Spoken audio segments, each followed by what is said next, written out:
data engineering, data science, like that. So, but how would you like to address also artificial intelligence, because that is one of the biggest problems in the Philippines. BPO, one expert said 900,000 voice agents of the Philippines jobs would be wiped out in 3 to 5 years. So how would you like to address that? Upgrading, upskilling the jobs of Filipinos, especially in the call center agencies, because that is the most risk-full job for Filipinos. Thank you very much. Hello, it's Rauf Nadeem from the University of Liverpool Hope in the UK. And thank you very much for your question. I can't see who asked the question, but I could hear the voice. Okay. We have a dual degree in robotics engineering between LaSalle and Liverpool Hope. And one core part of the degree is artificial intelligence. So this is already covered in that partnership. But also the projects that we are aiming to have as part of this degree will focus very much on artificial intelligence and machine learning and deep learning, as well as other aspects. So it's already planned. And I am being prompted to say the data science as well, as an element of artificial intelligence. And computer science.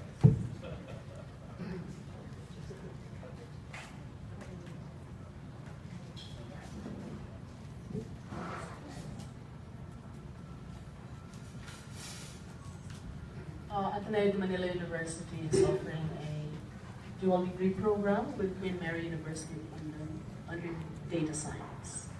And I think that's another place where artificial intelligence, in whatever way it's going to be identified or defined, can also flourish.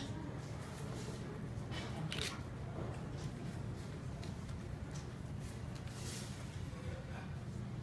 Next question. Another question. This is addressed to Chad OIC, Baboy Dinara. Hello, sir. I'm Mara Sabena from Bangalore.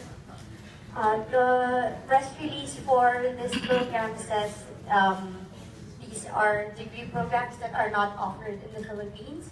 As Chad OIC, sir, how would you invite Filipino students to apply for this program? Why should they take advantage of this opportunity, and what would it offer them? Okay. Well, first of all, I'm sorry if I'm a little late. I arrived in Davao at 7:30 last night to join the president, meet with the president of Palau. And I was supposed to take the 7 o'clock flight coming back, but it left almost 9 o'clock. So I'm a little late.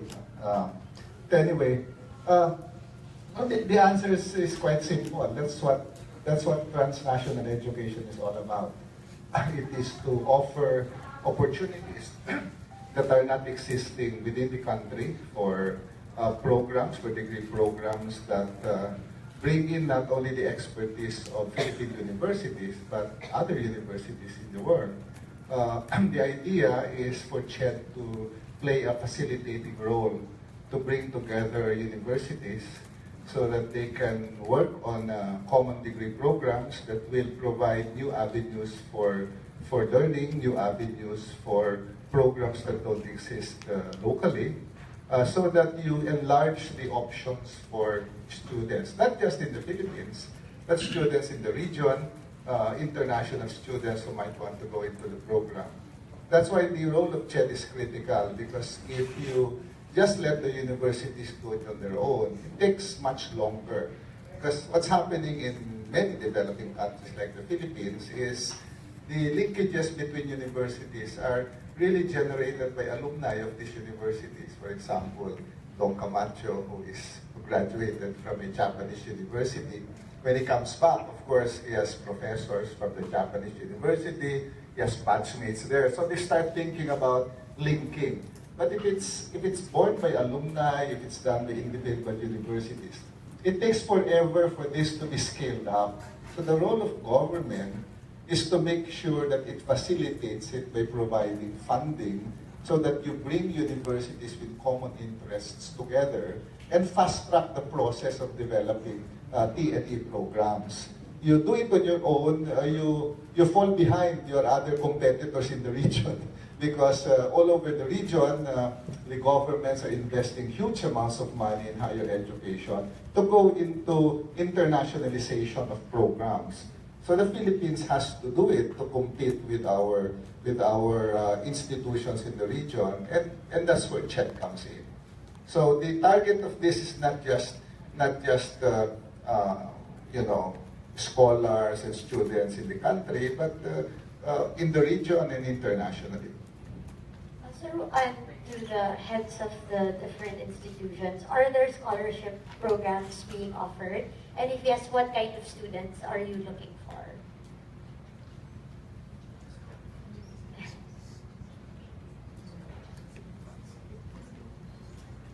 Maybe a Philippine institution.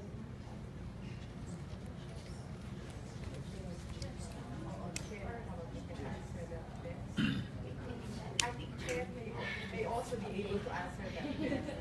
I'd like to answer on behalf of the Commission, of course, because the K-12 transition program, which is actually the unit in charge of this facilitation or assistance, is also providing support for faculty in institutions that are delivering these programs. Because one, we wanted to build the capacity of these institutions, and in order to make sure that they're going to be sustainable also in the long run.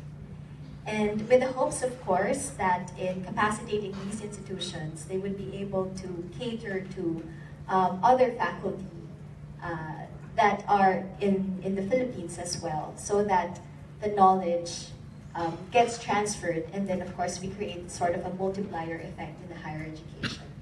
And of course the Commission has always been very much supportive in terms of providing access to students, so there will be chances and opportunities for the Commission to provide support for this.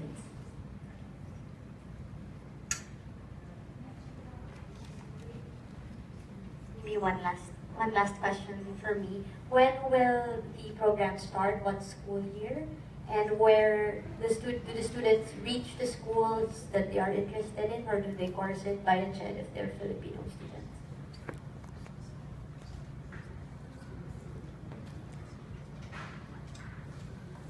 Okay, so just to answer your question, the TNE degrees are actually targeted to be offered this year in this coming school year, so August or September. So generally, if these are regular students, they have to go through the process, obviously, of getting in and enrolling in the universities, getting in accepted with the Philippine universities. This is how they do it. They register and enroll in the Philippine universities, and that's automatically a registration in the UK part. So generally, that's the guidelines. But the individual universities will have their own mechanics for enrollment, and I think they'll have that actually in the prospectus. They also will have it in their websites. So when it's ready, they will have all this information. I think it's actually this February is the start of the entire promotion and marketing of the degrees. Hi, good morning. I'm Ina Hernando from Manila Bulletin. I'd like to know more about the university selection process and the criteria for selecting the universities, both from the UK and from the Philippines. So when we started designing the project, we've identified several set of criteria for both the UK and the Philippines side. Actually, CHED has already a policy, they call it policy standard and guidelines on transnational education, and that set out already the parameters of guidelines and on the transnational education operationalization in the Philippines. So for the UK side, that's actually already the entire guidelines has been. They all are up to the standard in terms of the guidance. But for the Philippine Philippine University selection, what we did is identify certain criteria. One is that they have to be autonomous universities. They have to have at least level 3 accreditation of programs or disciplines that they are proposing. We've also looked into their past and current internationalization record, international partnerships. Other ones are they have to propose programs that are of national priorities or the priorities set out by CHED. What else? I think that's it. That's about it. So we actually have a long list initially, but obviously because I forgot to mention, but you also have to be non-stock and non-profit institution. With the part of CHED, is there any budget allocation for this specific partnership or program? Yes, under the K-12 transition program, we allotted 5 billion pesos each for these institutions. And then, of course, there's some counterpart funding as well. 5 million, we provided 5 million pesos to each higher education institution for both. Yes. No, it's a seed funding that we provided to the school, and the 5 million comes solely from CHED. And then of course there's a counterpart funding coming from the school and then the British Council as well.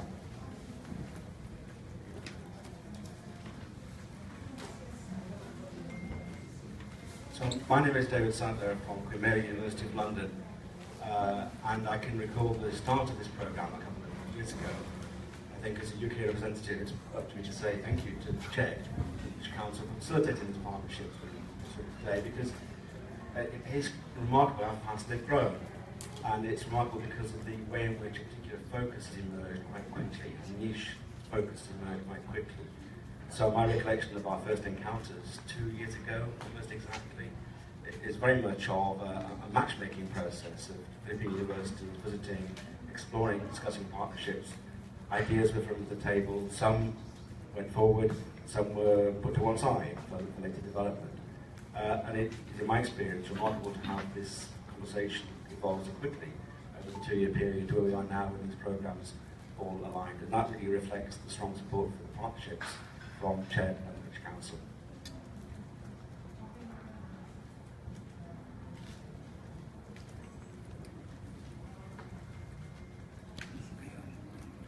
Hi, good morning again.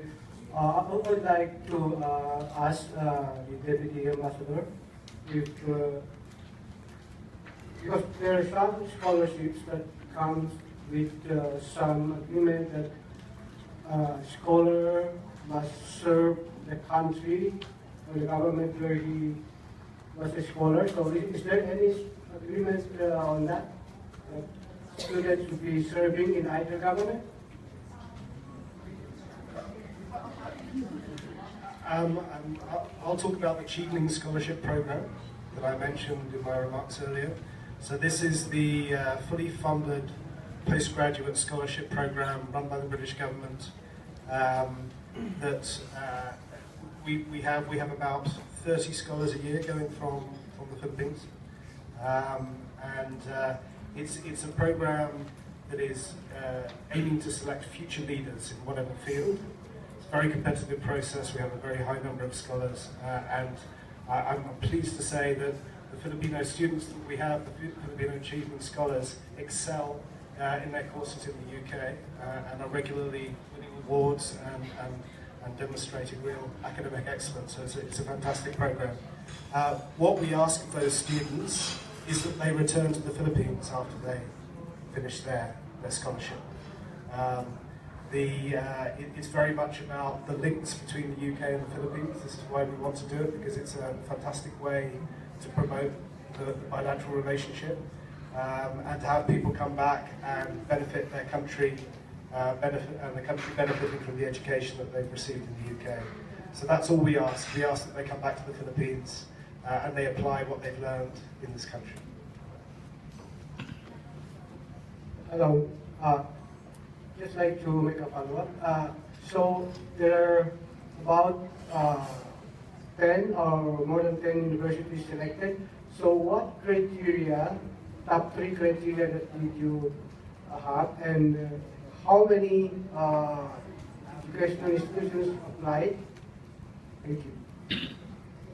Okay, I have responded to the same question. I think it's on the criteria of the selection of the Philippine universities. I think I've already responded. So yeah, are you talking about the UK side or the Philippine side? In general. In general, as I've mentioned, the Philippine University, we've set criteria with SHED, and I think I've identified them as well. So autonomous level 3 accreditation, internationalization record, and the proposed programs and the priority disciplines as well. You have 11 partner universities from the Philippines right now. In the future, do you intend to offer the TNE programs to other universities as well? The Commission on Higher Education, in its last NBAC meeting, I think 2 weeks ago, approved the TNE program of the 10 universities. So we are in the process of looking at the policy and deciding on the next batch. We are committed to continue the partnership on the side of the Philippine government. But we have to look at how the first process was done and learn from that experience to see how we can improve it in the next batch. There are Philippine universities that are already asking why they were not in the first batch. So I suppose because of the success and the speed at which the partnership was developed. Maybe some of the others were reluctant at first, maybe they didn't move that fast. But now that it moved so fast, now there's a lot of questions. So we're looking at the process that was done in the first part and subject it to a discussion of the Commission, and in the next batch we will come up with revised or improved policies. For example, there were questions raised in the Commission about the balance between public and private higher education institutions. As you notice, there are three state universities and colleges and 7 private HEIs.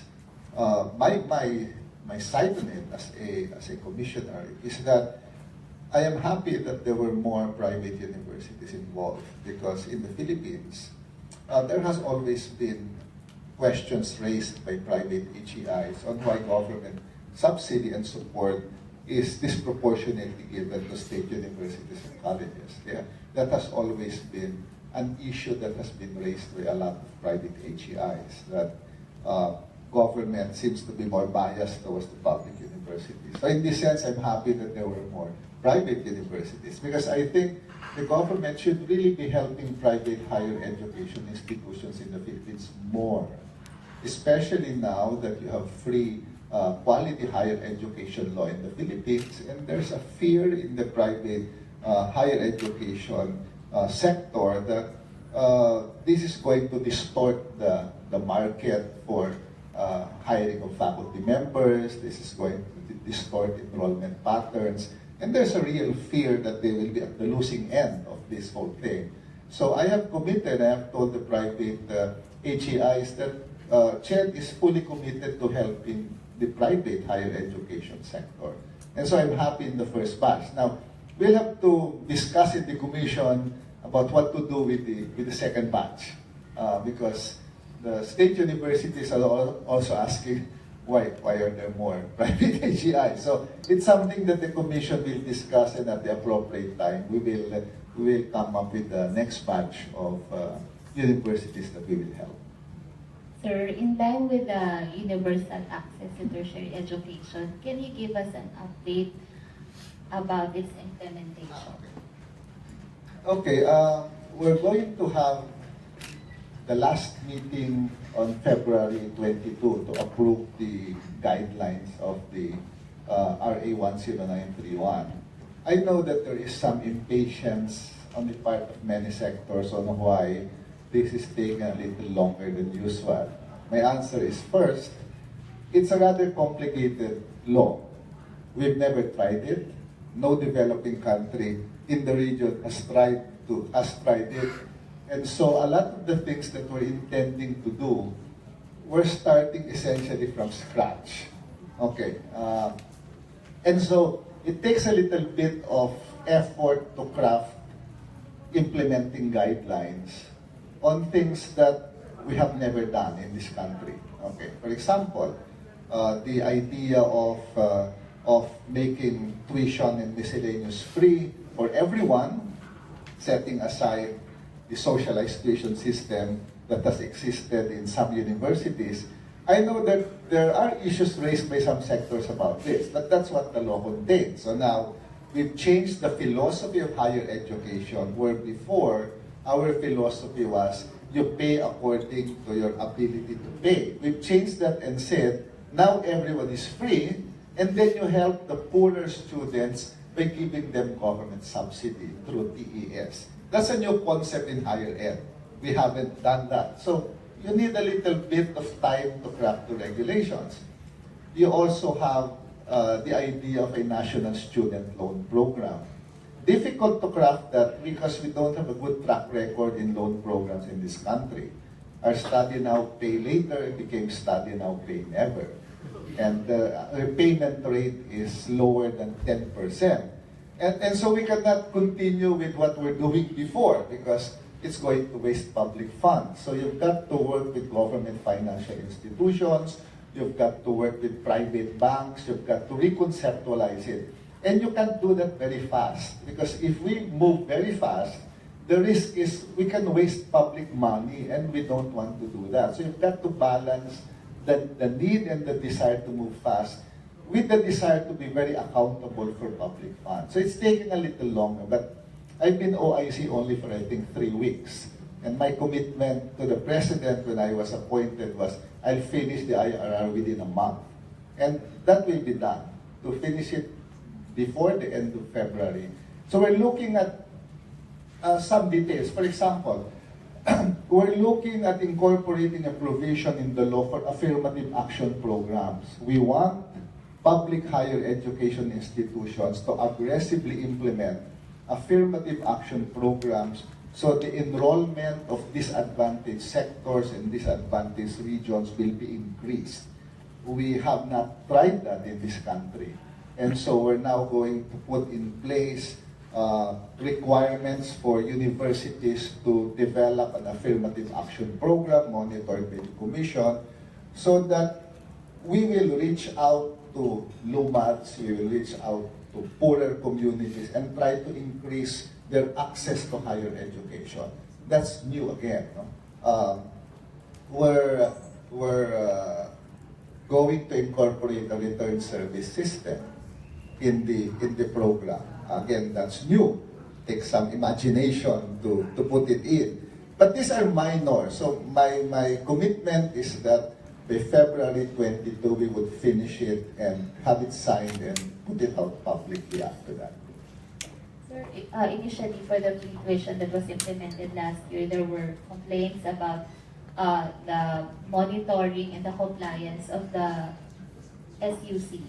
So for this one, for this year's implementation, how are you going to monitor the compliance of the SUCs, and what will be the penalties if they have should they violate certain provisions of the IRR that you're going to cap? The problem with implementing the 8.3 billion peso free tuition since last year is not so much compliance of state universities, but their submission of documents. You're seated beside the president of Bicol State University, and I don't know if they comply very fast. So you can ask him whether they comply. So the compliance is the submission of the documents, because we have to make sure that public money subsidizing their tuition is correctly computed, verifiable, etc. The good news is there's less than 10 universities out of 112 that we haven't reimbursed their tuition. The 10 ones are the ones who are, not very compliant, meaning they have missing documents, etc. Our promise is the payment for the second semester reimbursement will be paid before the end of the second semester. So this practice for 1 year will now become the baseline for the bigger law, because the bigger law will now include miscellaneous fees. So now we have a system of reimbursing tuition. We're just going to add a system for reimbursing fees. And the database we've developed for the first year will become the database for the bigger law. So it's not, I'm confident that it will not be as bad as some people think. The reimbursement of tuition will be faster. The plan is, on the second or maybe the third year of implementation of the law, the funds will directly be given to the state universities. Not anymore reimbursed by the commission, but it will become part of the General Appropriations Act of the state universities and colleges. So CHED will just be doing the monitoring, the reporting, but the actual use of the funds will now be determined by the respective Board of Regents of the state universities and colleges and the local universities and colleges. Again, maybe just an addition from the last one, we're also trying something new. We're including local government-created universities and colleges under free tuition and miscellaneous. That also has never been done in this country. And the law requires that only those evaluated and accredited by CHED will be included. There's 108 local government-created universities and colleges, and only 24 of them have been institutionally recognized by CHED. So we have a long way to go in looking at their programs, their facilities, etc. I think about 78 of the 108 will qualify starting June. That is the estimate that we have at the rate we are doing the evaluation. So that's an entirely new field because we've never funded local universities and colleges. So it's not so much penalties, but we have to make sure they comply with submission of documents, submission of databases. I don't think there's any interest on the part of universities not to comply because they want to get the money as fast as they can because they're going to use it. So the incentive for them is to get it fast. But CHED has the responsibility of safeguarding public funds. So that is the balance that we have to handle. We have 20 minutes to continue the press conference. We have another question. Okay, may we please hear from some of the universities that were selected in the program, both from UK and the Philippines. What is the impact on your institution, this kind of program?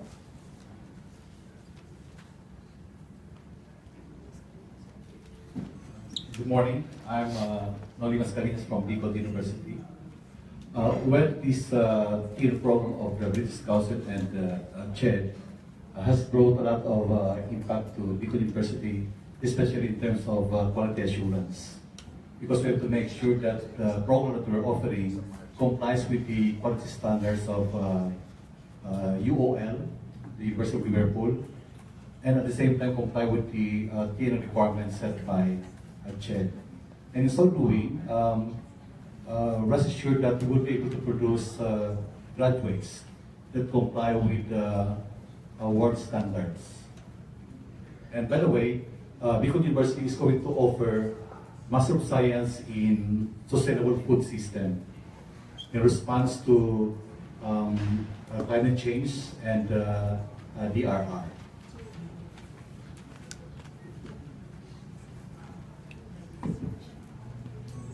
Well, I'm Terry from Central Zone State University.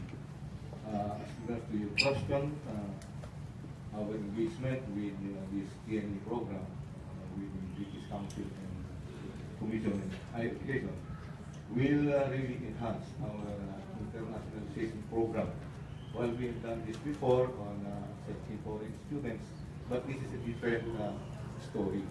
Because CRSU will also be in partnership with the University of Liverpool in the offering of PhD program. program by research on sustainable food system. And this is really addressing the mandate of our government on providing food security in the future. And this will also help us in achieving Ambition 2040 of having a matatag, maginhawa at panatag na mga Pilipino. Hello, I am Joe Marino from De La Salle University. And I would just like to agree with what was mentioned by Dr. De Vera and our colleagues from the other universities. This particular engagement with Liverpool Hope University has really energized the partnerships that we've started with some faculty members. At first, we did it on our own, faculty members going in faculty exchange, sending student exchanges to other universities. But now, we're very, very happy that CHED is really, and British Council is really leading, making it more institutional so that the partnership is stronger. In fact, this really energized our internationalization and networking efforts. There have been visits by the presidents of the universities both ways. And there are several, at least in De La Salle University, there are several colleges that are already involved. This already also fostered and even energized research collaboration avenues. In fact, we're very, very happy about the strong interest that the academic community is giving in support of these transnational education development programs.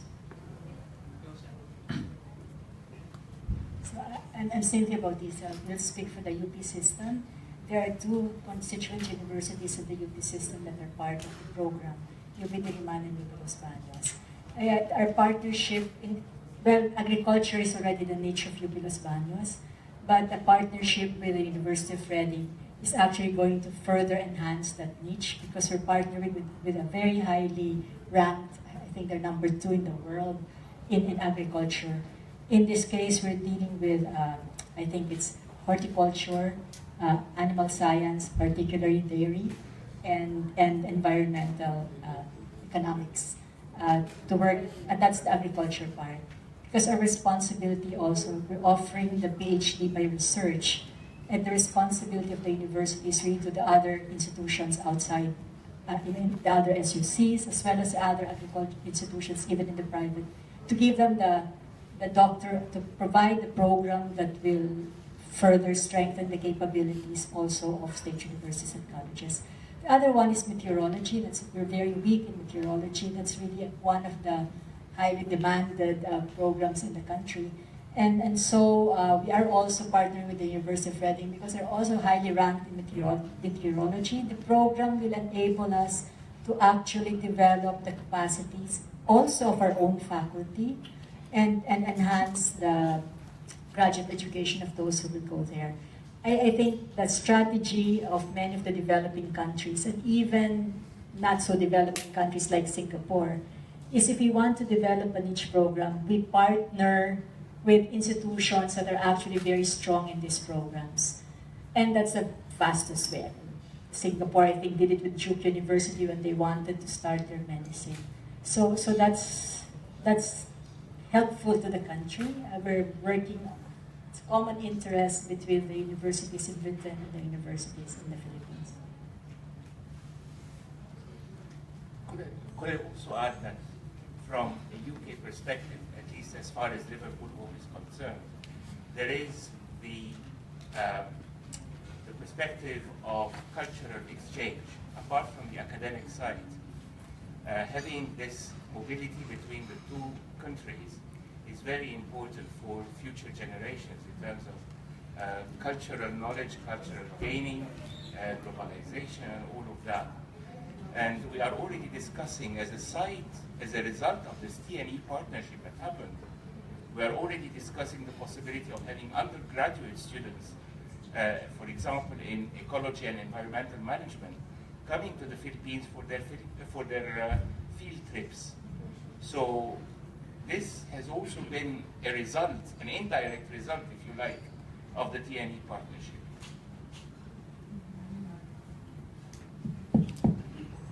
Well, I'm happy to say that I don't think the impact will be limited to our institution. It will be felt nationwide. And we are very happy to be the first set of chosen, selected institutions, and we intend to make the best, to put in our best efforts in this venture. I would like to say too, I'm Rosario Lapus, Dr. Lapus of Miriam College, the only college that was chosen, but because we have a track record in the field that we are entering. We are trailblazers in education. The Maryknoll nuns that founded our school started the school as a teacher training school. So you know, when Americans came in with, determined to make the country and its people develop properly, well, our American nuns came in and we continued that tradition. So education is our mission, education is our field, and we are very happy to be working with the other colleges of education who will be coming in with us to be trained in innovation and internalization, which are the two fields that education needs. You know, I remember a teacher of mine saying, it's so much, it's easier to move a cemetery than to change anything in education. I think this will show us that it is not true. We will all try our best to put meaningful change in education. And our program is called MADE. You know, we have a PG Cert and we have a Master of Arts in Designing Education. So, MADE. Thank you. I'm Dr. Vilches. I'm Vice President for the Loyola Schools, representing Ateneo de Manila University in this conversation here. We have developed two graduate programs with Queen Mary University of London. One, as I said earlier, is MS in Data Science, and the other one is MS in Innovations from Media Arts Technology. One of the themes, or one of the building blocks of Ateneo de Manila University education is interdisciplinarity. So these two programs have got interdisciplinarity embedded in them. The data science is not just about computer data. Data science intersects with health data, sociological data, psychological data, and all the other disciplines are involved in it. So when the teachers come together, they're not just computer scientists, but also other scientists in the other fields. The innovations from media arts and technology has come at a time when a lot of things are happening in the creative industries. The Ateneo has got a tradition for the Ateneo Arts Awards. So we have a competition every year. It's run by the Ateneo Art Gallery. And we have 5 residences abroad for those that win the awards. So this is a big impact on them.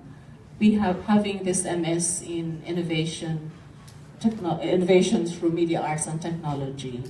And we're building a group of students that can also inform the creative industries, not just deal with what's already there, but inform them through more scientific ways of doing things and through digital innovation. So innovation is a big field.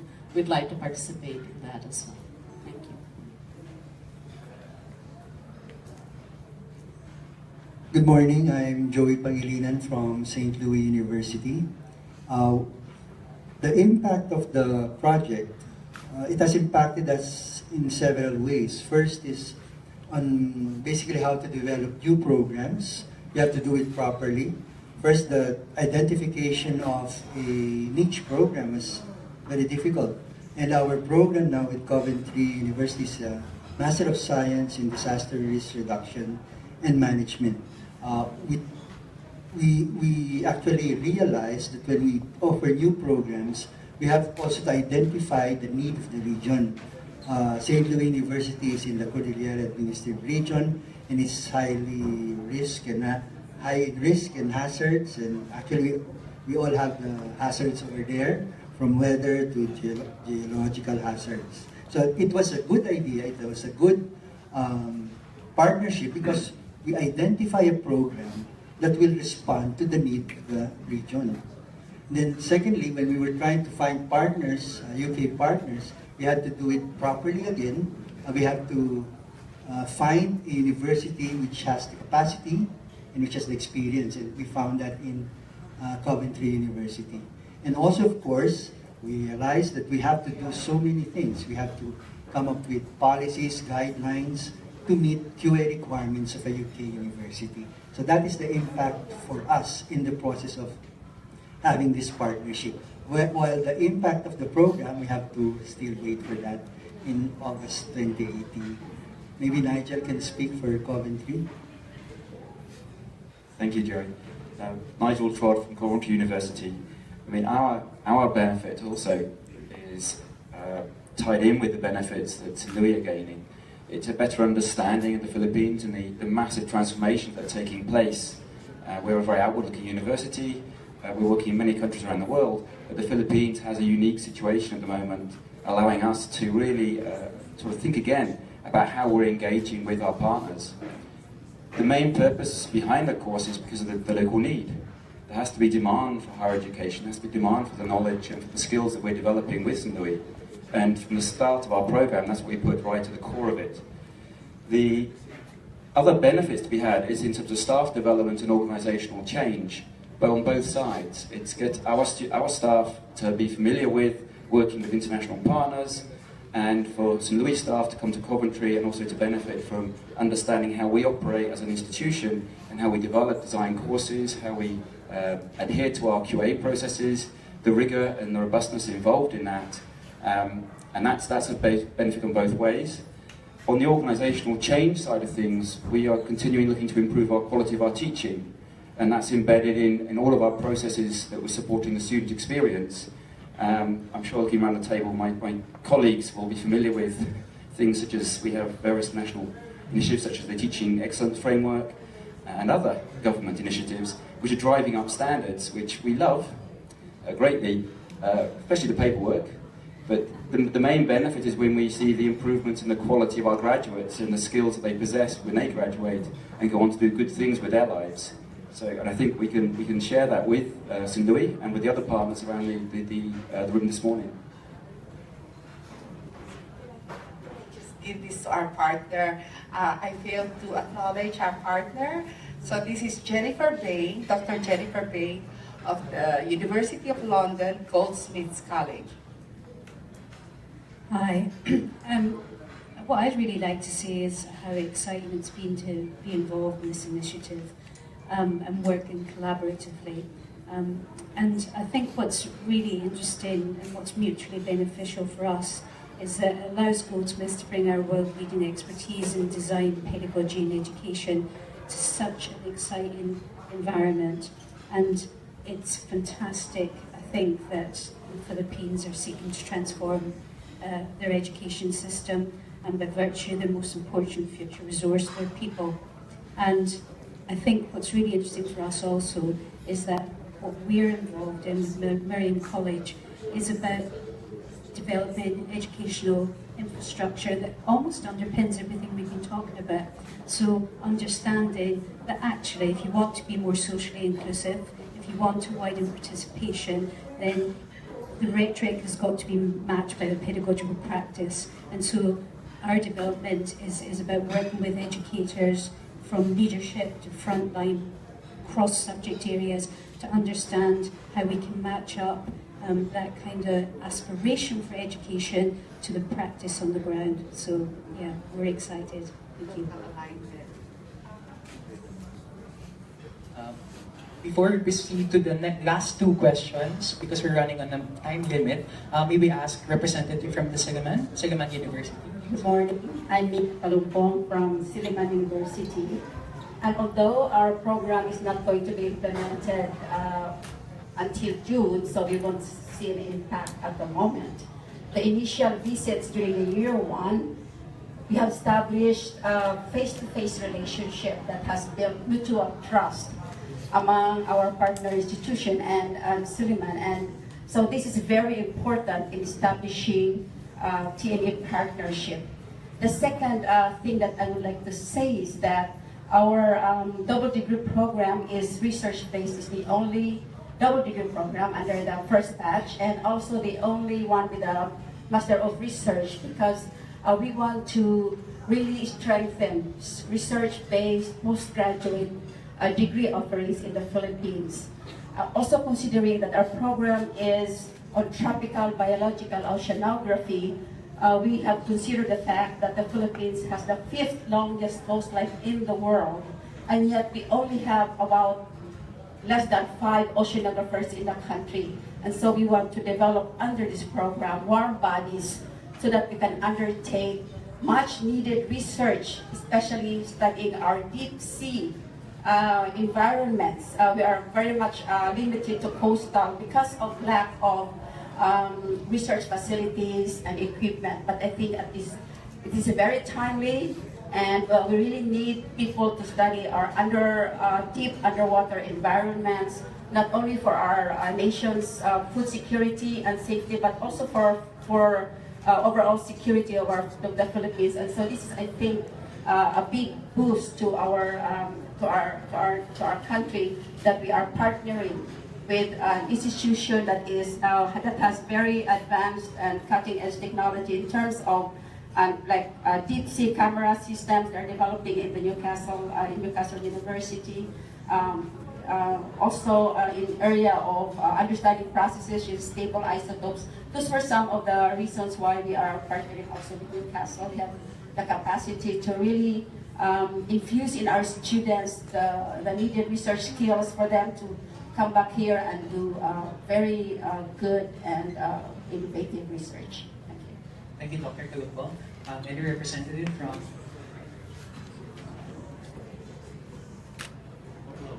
I'm Steve Edwards from the University of Liverpool.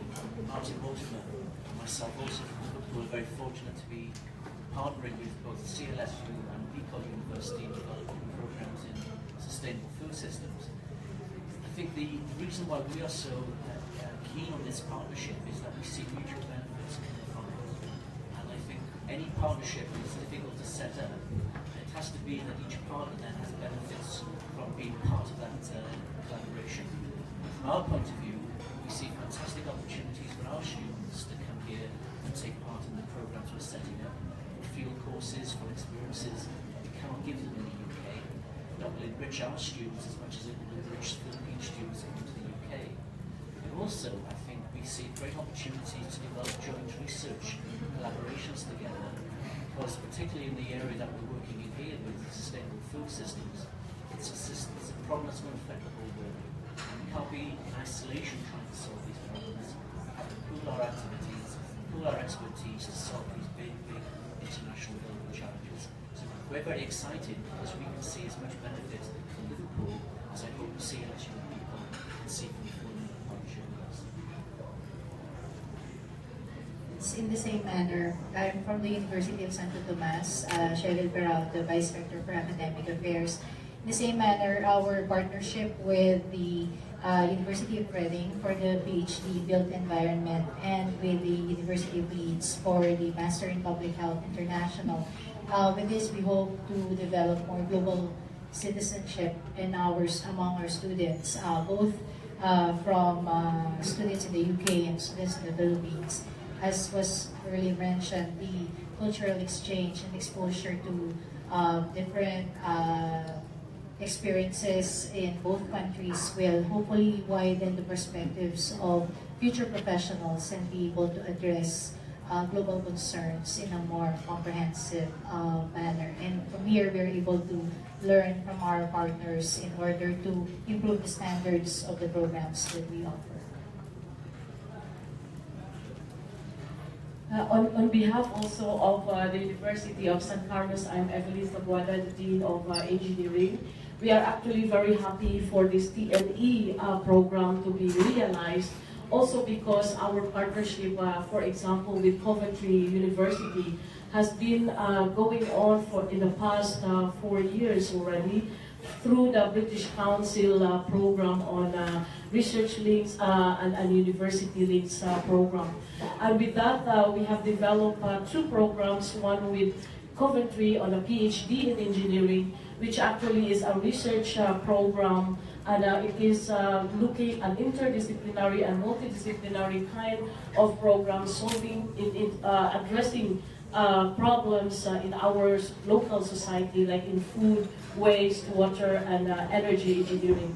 So with this, I affirm all the talks and the sharing of the previous universities because it really impacts us so well in terms of quality assurance, internationalization, and then also staff development, human resource development, more so on our part because we are located in the central part of the country, and we cater to all the students and faculty in the Visayas and Mindanao area.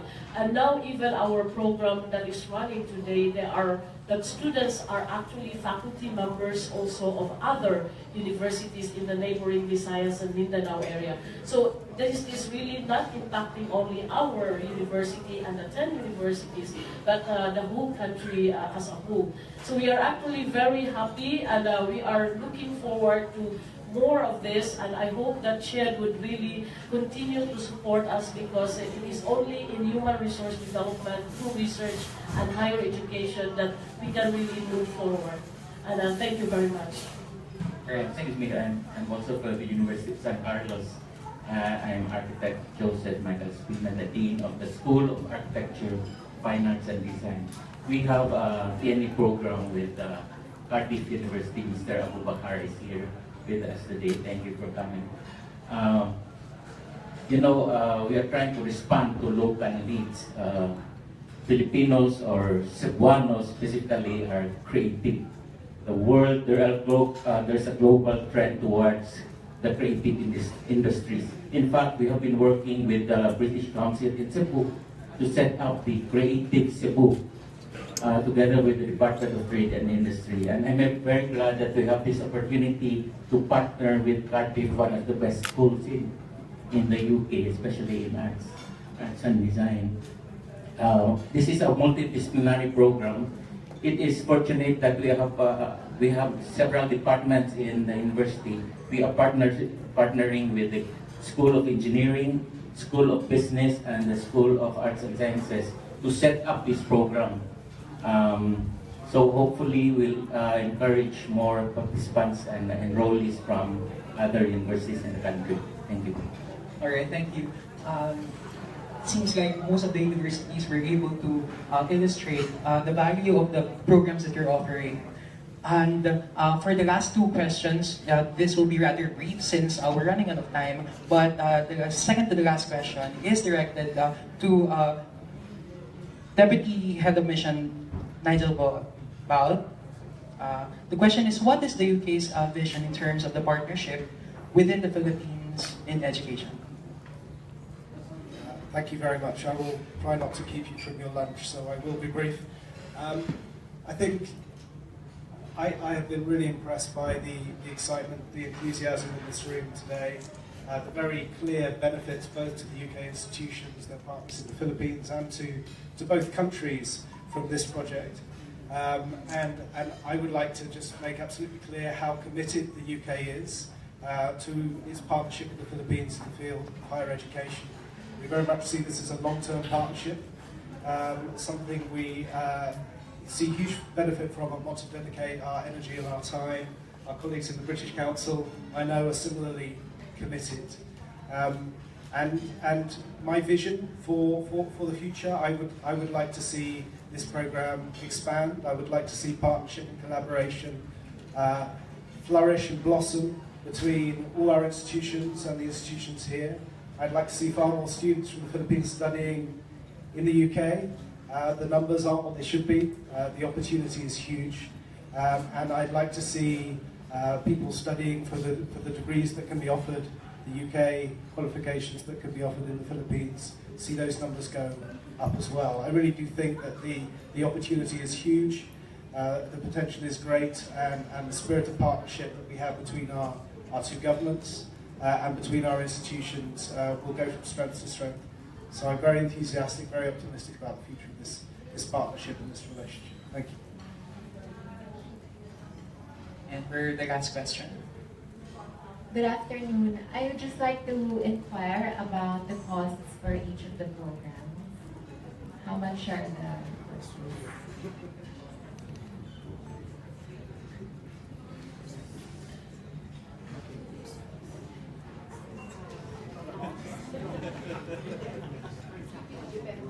For example, Sir Dom, can you give an idea of the from UP Los Baños, giving us an idea of how much it will cost. Yeah, for the 3-year period, 3-year PhD by research, when the student enrolls in UP Los Baños and then goes to UK, University of Reading, the student will be spending approximately 4 million in 3 years. And for 4-year study duration, 5 million. 5 million. That includes living allowance, airfare, visa, cost of tuition, both in distance and face-to-face instruction. So that's the cost. But it's much cheaper than... Yeah, but of course it is much cheaper if we send them overseas. Yeah, send them overseas. Yeah. Ashley here will be from University of Reading, our partner institution.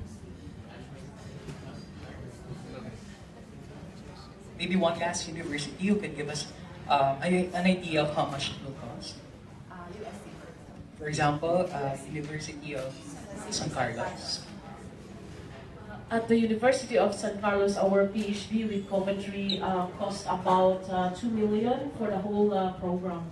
And of course, excluding the including the living allowances and airfare when students go to Coventry to spend at the minimum 6 months up to 1 year.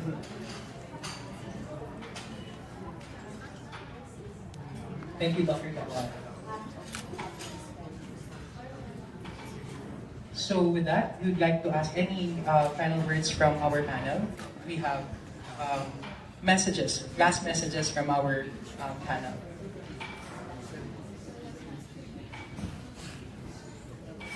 Well, on the part of the Commission, we are committed to pursuing and continuing our facilitating role, not just with the UK universities. I think what the media should know is that we're doing this simultaneous with what we're doing with other countries also. We have a big program with CBIE in Canada, also facilitating the linkages between Philippine universities and Canadian universities. So this is part of the expanded role of the Commission in trying to develop linkages with good universities all over the world. So this is just one of many programs simultaneously being done by the Commission. So thank you.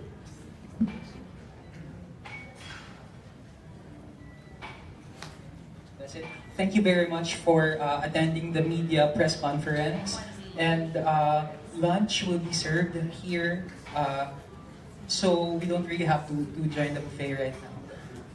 That's it for now. Good afternoon.